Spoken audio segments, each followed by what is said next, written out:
I'm in class. Or, I'm at the SLP. Do you hear that? It sounds like gunshots. What do? Do we run? I can't move. Do we hide? But where? How? I'm a sitting duck. Will you know what to do during an on-campus shooting? Hopefully, by the end of my speech, you will. I have researched this topic from the FBI to public safety here on campus, so I could be informed in front of you today. I will discuss two things. First, who is an active shooter, and how can you figure out when a shooting is happening? And second, what do you do during an active shooting? So first, who's an active shooter? Well, according to ABC News, both Adam Lanza, the Sandy Hook shooter, and James Holmes, the Colorado Dark Knight shooter, had very withdrawn behavior, meaning that they were odd socially. But being a little odd in personality doesn't really change things. They did make homicidal statements to their therapists, but it's their motives that is really important. According to the California Governor's Office of Emergency Services, active shooters have many motives, but the most important one is that 75% of all active shooters feel like they have been wronged.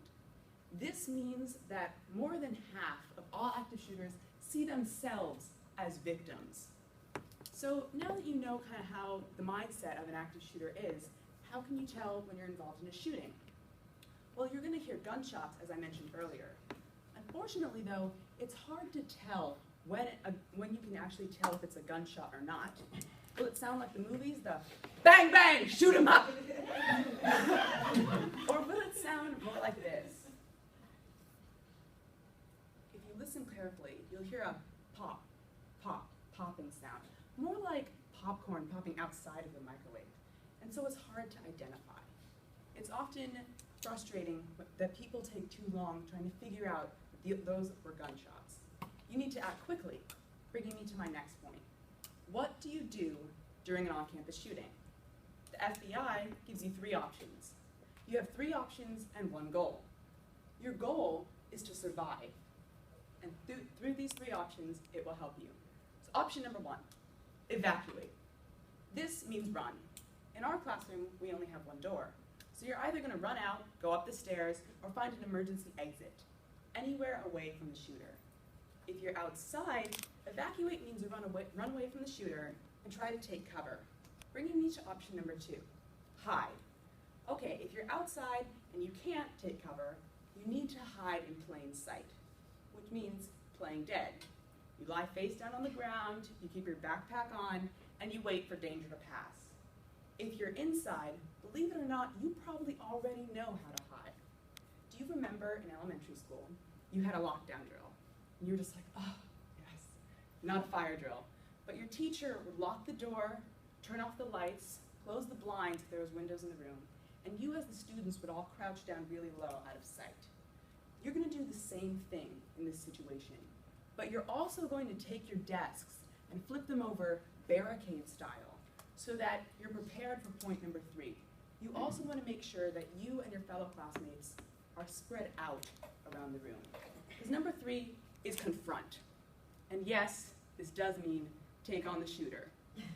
You probably think I'm crazy because they have a gun and you've got a backpack, but it's something you might have to do if it means your survival. When the shooter comes into the room, you and your classmates, as you're spread out, are less likely of getting shot in a group. So you're going to pick up your backpack, your iPad, your notebook, and you're going to throw it in the shooter's direction. This will distract their line of sight. Then you can push them to the ground and unarm them. Now you'll wait for law enforcement. Well, I interviewed Captain Kawahara of Public Safety, and he explained to me that the police would look like this. 4 officers will come in, guns up, looking for the shooter. You want to make sure that you're like this, specifically like this. You just escaped your psycho classmate. You don't want to get shot by the police a couple minutes later. Don't look like a threat. When they do come in, they're going to ask for specific information. You give anything that you can tell them, and then you wait for instructions. Their goal is to take on the shooter, so they're not going to comfort you. You need to be ready. These tools are going to help you survive an active shooting. So in conclusion, I have discussed with you what to do during an active shooting. And I have told you who an active shooter is and the signifiers that let you know that you're in an active shooting. So please, don't be a victim. Be a survivor.